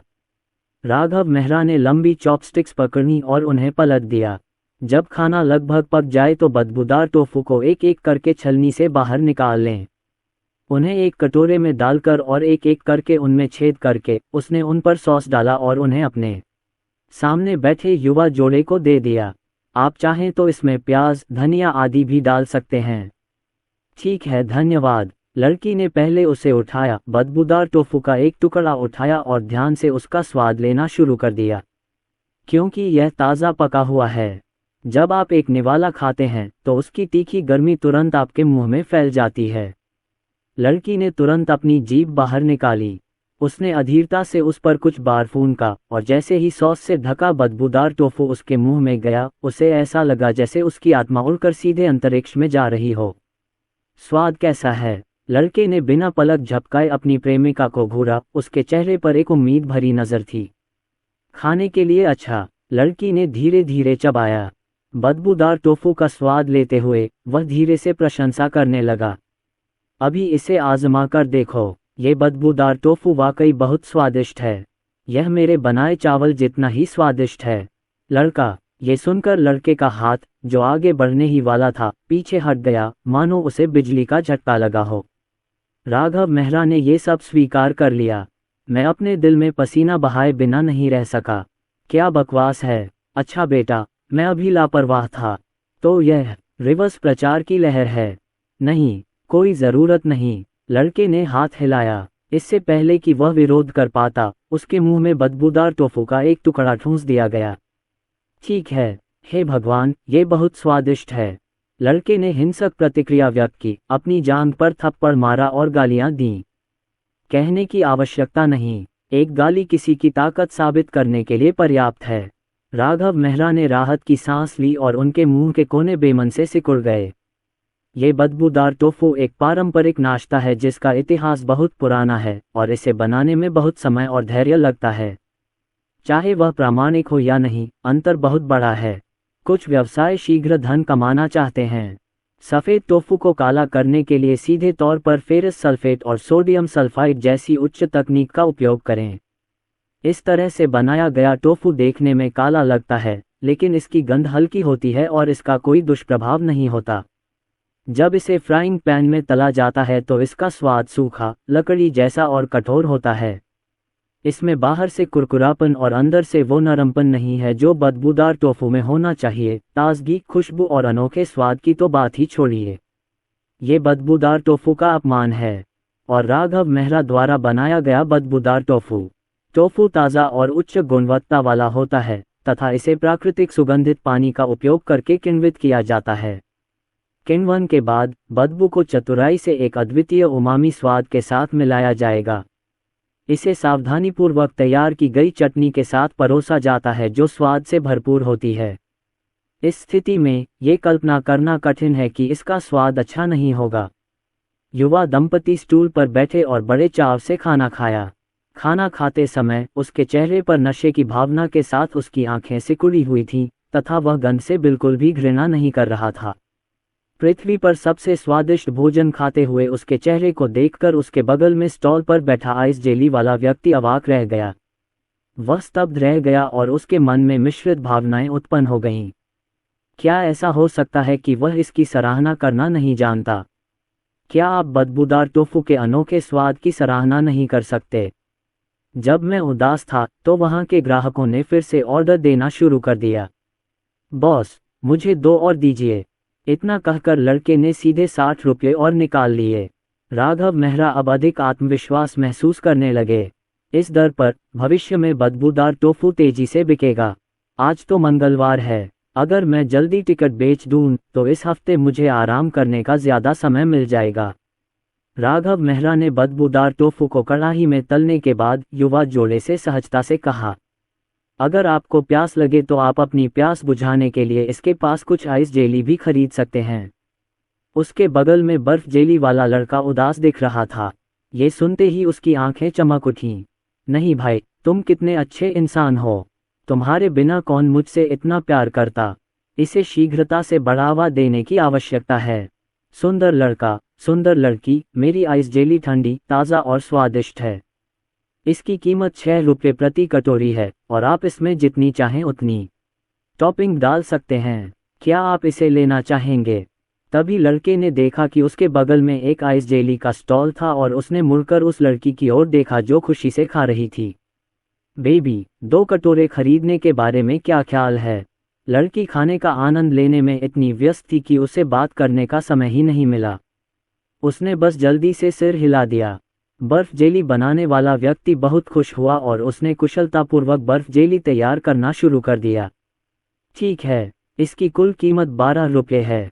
यहाँ स्कैन करें और मैं गारंटी देता हूँ कि आप संतुष्ट हो जाएंगे। कुछ मिनट बाद दंपति बदबूदार टोफू और आइस जेली लेकर संतुष्ट होकर चले गए। आइस जेली वाला लड़का तुरंत राघव मेहरा की दुकान पर दौड़ा और उसे बहुत प्यार से भाई कहता रहा। ओह भाई, आप तो मेरे भगवान हैं। मेरे प्यारे भाई, मेरे व्यवसाय को बढ़ावा देने में मेरी मदद करने के लिए आपका धन्यवाद। मैं अपना व्यवसाय खोलने में सक्षम हो सका। अगर तुम न होते तो मैं बर्फ का चूरा अपने हाथों में ही तोड़ देता। अब से तुम मेरे बड़े भाई हो।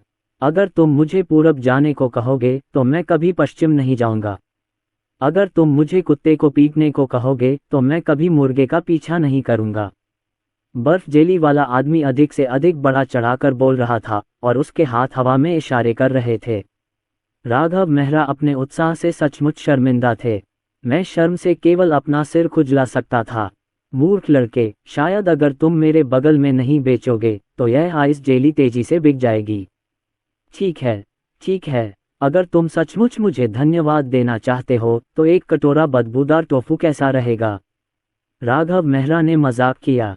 क्या बड़ी बात है, मुझे 1 कटोरा दो। युवक ने खुशी खुशी अपना मोबाइल फ़ोन निकाला और 30 रुपये का भुगतान कर दिया। पैसे चुकाने के बाद उसे एहसास हुआ कि कुछ गड़बड़ है। नहीं, क्या मैं इतना खुश हूं कि मुझे इसकी परवाह नहीं? मैंने अभी 2 सर्विंग आइस जेली बेची थी। 12 रुपये ही तो थे, अब 18 रुपये क्यों जोड़ दिए? अफसोस, कितना नुकसान। बर्फ जेली वाला लड़का मन ही मन करा उठा, लेकिन बातें तो कह दी गई हैं और पैसा भी दे दिया गया है। बदबूदार टोफू भाई ने अभी अभी मेरी मदद की है, मैं उससे वापस नहीं मांग सकता। जल्द ही उसे भाप से भरा बदबूदार टोफू का एक कटोरा दिया गया। युवक ने बदबूदार टोफू लिया और उसकी गंध को छुपाने के लिए उसमें ढेर सारा धनिया डाल दिया। फिर कांटे से बदबूदार टोफू का एक टुकड़ा उठाएं। उसने चेहरे पर दुख भरे भाव के साथ अपनी नाक भींच ली और एक ऐसा काट लिया मानो वह मरने वाला हो। इसमें थोड़ी सी गंध आती है, लेकिन ऐसा क्यों है कि यह गंध थोड़ी खस्ता भी है? इस सॉस में क्या है जो मीठा और नमकीन और मसालेदार है और हल्की सी बीन की सुगंध के साथ मसालेदार है? ताज़ा धनिया के हर्बल ताज़ा स्वाद के साथ जोड़ा गया। ये चीज़ वास्तव में स्वादिष्ट है। वह व्यक्ति जो जेली को कुछ बार चबाने और फिर उसे पूरा निगलने की योजना बना रहा था, उसने अचानक अपना हाथ छोड़ दिया जो उसकी नाक को दबा रहा था। भाई, ये बदबूदार टोफू बहुत स्वादिष्ट है, तुमने मुझसे सच में झूठ नहीं बोला। ये तुम्हारे पुश्तैनी बदबूदार जूस के लायक है, इसकी खुशबू बहुत अच्छी है। राघव मेहरा मुस्कुराए। तुम छोटे कमीने, मैं तुम्हें अपने नियंत्रण में रखता हूँ। दूर नहीं। घुंघराले बालों वाली एक वृद्ध महिला एक छोटा सा स्कूल बैग लेकर और अपने छोटे पोते का हाथ पकड़े हुए सार्वजनिक शौचालय की ओर तेजी से बढ़ी। तुम बच्चे, तुमने किंडरगार्टन में शौच नहीं किया था और अब तुम फिर से इतने चिंतित हो। तुम वास्तव में एक आलसी खच्चर हो जो बहुत अधिक शौच और पेशाब करता है। छोटे पोते ने अपने पैरों को आपस में भींच लिया और घबराहट में अपने पैरों को उल्टा करके भाग गया। उसका छोटा सा चेहरा लाल हो गया और वह रोने ही वाला था। दादी, बात करना बंद करो। यू बूढ़े और जवान दोनों बीमार महसूस कर रहे थे। ले, क्या तुमने शौच किया? क्या ये सिर्फ पेशाब नहीं है? यह इतनी बदबू क्यों कर रहा है? दादी, मैंने नहीं। 2 मिनट बाद दादा दादी बाथरूम से बाहर आए। कुछ कदम चलने के बाद छोटे लड़के ने राघव मेहरा की दुकान देखी और तुरंत ऊंची आवाज में चिल्लाना शुरू कर दिया। आह, बदबूदार टोफू! मैं बदबूदार टोफू खाना चाहता हूँ, दादी, मैं इसे खाना चाहता हूँ। जब वृद्ध महिला ने यह सुना तो बिना सोचे समझे उसने अपना हाथ उठाया और अपने पोते के चेहरे पर एक थप्पड़ मारा, जो उसका पसंदीदा था। खाओ, सब कुछ खाओ। अगर जंक फूड खाओगे तो पेट में दर्द होगा और इंजेक्शन लगवाना पड़ेगा। थप्पड़ की आवाज़ सुनकर बच्चा अचंभित हो गया और मुंह खोलकर रोने लगा। वाह, मैं इसे खाना चाहता हूँ, मैं इसे चाहता हूँ। वृद्ध महिला ने अपनी नाक ढक ली, आवाज़ धीमी कर ली और धमकाने की रणनीति अपनाती रही। तुम रो क्यों रही हो? तुम अंतरिक्ष यात्री बनने की कोशिश क्यों नहीं करती? बदबूदार टोफू बहुत बदबूदार होता है, यह पानी में भीगा हुआ है, तुम इसे कैसे खा सकती हो? आह, वाह, दादी, क्या आप खुद खमीर उठाया हुआ बीन कर्ड नहीं खाती? ये कितना बदबूदार होता है और आप इसे इतने स्वादिष्ट तरीके से खाती हैं। वाह, उसे तो लोगों का खंडन करना भी आता है। 2 साल तक मुझसे सीखना वाकई बुरा नहीं है।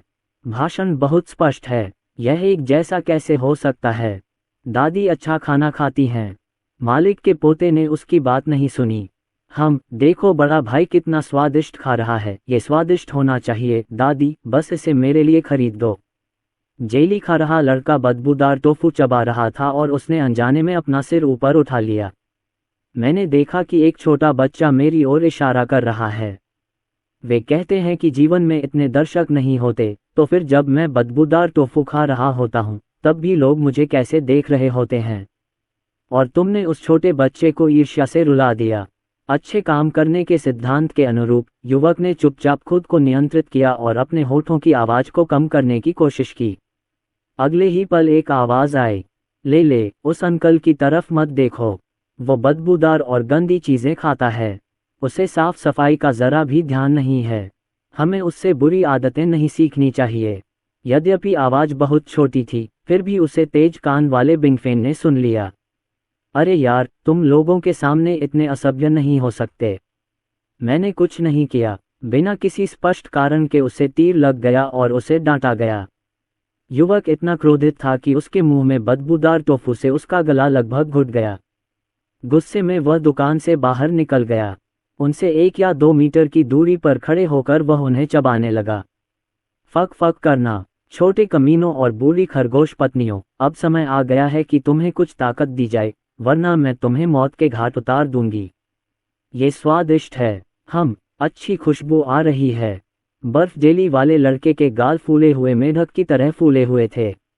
एक निवाला लें, आह भरें, दूसरा निवाला लें, अपना सिर हिलाएं और फिर से आह भरें। वह इतना नशे में था कि उसने अपनी आंखें बंद कर लीं और अपने होठों को चटकाया, बदबूदार टोफू को अपने दांतों से हल्के से कुचला और परत दर परत उसका स्वाद चखा। यद्यपि इसमें जानबूझकर अभिनय करने का तत्व है, फिर भी भावनाएं वास्तविक हैं। बदबूदार टोफू का ये टुकड़ा इतना स्वादिष्ट था कि इसने उसके दिल को छू लिया। मैं तो लगभग भूल ही गया था कि मैं जानबूझकर तुम्हें लालची बनाने की कोशिश कर रहा था। इस समय जो छोटा बच्चा अभी तक भोजन के लिए चिल्ला रहा था, अब और भी अधिक शोर मचा रहा था, अपनी दादी के कपड़े खींच रहा था और इधर उधर कूद रहा था। दादी, मुझे परवाह नहीं, मैं खाना चाहता हूँ। ये देखकर कि उसका धोखा देने का प्रयास विफल हो गया है, बच्चे ने अपनी दादी के हाथ से छूटने का अवसर लिया। फिर वह खुशी खुशी राघव मेहरा की दुकान पर पहुंचा। पीछे खड़ी बूढ़ी औरत गुस्से में पैर पटक रही थी। ये छोटा सा जिद्दी गधा इतना जिद्दी है कि इसे वश में करना नामुमकिन है। इसे वश में करना बैल राजा से भी ज्यादा मुश्किल है। इसका अनुसरण करने और इस पर नजर रखने के अलावा कोई विकल्प नहीं था। राघव मेहरा के स्टॉल के सामने पहुंचे। बूढ़ी महिला ने अपनी नाक पर लगे कांपते हुए पड़ने के चश्मे को ठीक किया और स्टॉल की ओर ऊपर नीचे बाएं दाएं देखा। वह इतना सतर्क था कि ऐसा लग रहा था कि वह मौके पर ही माइक्रोस्कोप निकालकर बैक्टीरिया के सिलिया की भी एक एक करके सावधानीपूर्वक जांच करना चाहता था। ये देखकर कि चॉपिंग बोर्ड इतना साफ था कि वह दर्पण का काम कर सकता था और रसोई के बर्तन इतने साफ थे कि वे प्रकाश को प्रतिबिंबित कर रहे थे, बूढ़ी महिला की अभिव्यक्ति थोड़ी नर्म हो गई।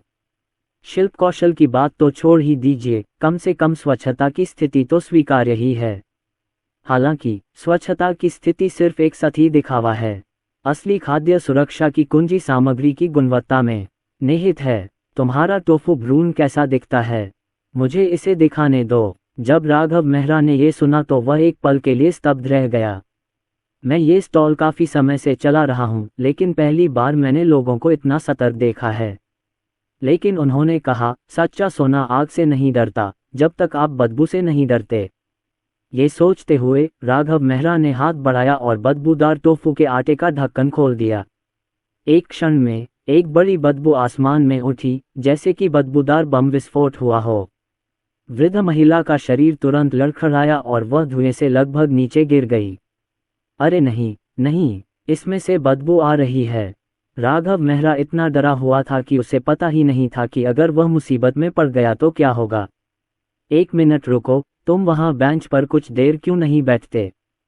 छोटे लड़के पर बदबू का कोई असर नहीं हुआ और वह चिंतित होकर चिल्लाने लगा। बड़े भाई, मुझे बदबूदार टोफू का एक हिस्सा दे दो। मेरी दादी इसका भुगतान कर देंगी। अरे बच्चे, मैंने नहीं। बूढ़ी महिला अभी दुर्गंध के सदमे से उबर भी नहीं पाई थी कि अपने पोते की बात सुनकर वह फिर से स्तब्ध रह गई। क्या आप इसे लेना चाहेंगे? मेरा बदबूदार टोफू हाथ से बना है और बहुत स्वास्थ्यवर्धक है। इसमें लैक्टिक एसिड बैक्टीरिया प्रचुर मात्रा में है, जो पेट को मजबूत और आंतों को नियंत्रित कर सकता है और अल्जाइमर रोग को भी रोक सकता है। राघव मेहरा ने इस अवसर का लाभ उठाते हुए गंभीरता से बिक्री शुरू कर दी। असली या नकली, ये वैज्ञानिक शोध पर आधारित है। ये सुनकर बुढ़िया चुप हो गई। अल्जाइमर रोग को रोकने से अधिक उन्हें कोई चीज उत्साहित नहीं करती, जिसे एक लक्षित और सटीक लक्ष्य कहा जा सकता है। तुम्हें तुरंत आत्मसमर्पण करना होगा। युवक, मुझे एक दे दो। राघव मेहरा ने कच्चे बदबूदार टोफू को तेल वाले पैन में डाल दिया और उसे बार बार पलटते रहे। दुर्गंध सर्पिलाकार रूप में सभी दिशाओं में फैल गई। गर्म तेल में टोफू तला गया, जिससे एक कुरकुरा चटकने की आवाज आई। धीरे धीरे बदबूदार टोफू की बाहरी त्वचा फूलकर छोटे छोटे चौकोर बंस में बदल गई। हालांकि इसे अभी तक मसाला नहीं लगाया गया है, मेरे सामने रखा बदबूदार टोफू बिल्कुल सही तरीके से तला हुआ है, बाहर से कुरकुरा और अंदर से नरम। छत्ते के आकार की आंतरिक संरचना कुरकुरापन और कोमलता का मिश्रण है और यह बेहद स्वादिष्ट लग रहा है। आत्मा सॉस, इसे डालो बदबूदार टोफू तैयार है। आप अपनी पसंद की टॉपिंग डाल सकते हैं। बच्चे के मुंह में सीख न चुभे, इसके लिए राघव मेहरा ने वहां एक जोड़ी चॉपस्टिक भी रख दी। तलने के बाद इसकी गंध बहुत हल्की हो जाती है। आवाज सुनकर वृद्ध महिला हिल गई, और ऐसा बिल्कुल नहीं लग रहा था कि वह धुएं के कारण बेहोश हो गई थी। वह बहुत फुर्तीली थी और उसने बदबूदार टोफू को अपने हाथों में लिया और कटे हुए हरे प्याज और धनिया का एक गुच्छा उठाया। जब वह मेज पर पहुंचा तो पोते ने तुरंत चॉपस्टिक उठा ली, धनिया एक तरफ रख दिया और बदबूदार टोफू उठाने लगा। बूढ़ी औरत चिल्लाई और जल्दी से उसे रोका। ले रुको, अभी मत खाओ, पहले दादी को चखने दो। 3 पीढ़ियों से यह परिवार एकल पुत्र परिवार रहा है और यह उनका इकलौता लाडला पोता है। वे आमतौर पर उसकी अच्छी देखभाल करते हैं। अब जब वह बाहर है तो स्वाभाविक रूप से उन्हें खाद्य सुरक्षा पर ज्यादा ध्यान देना होगा।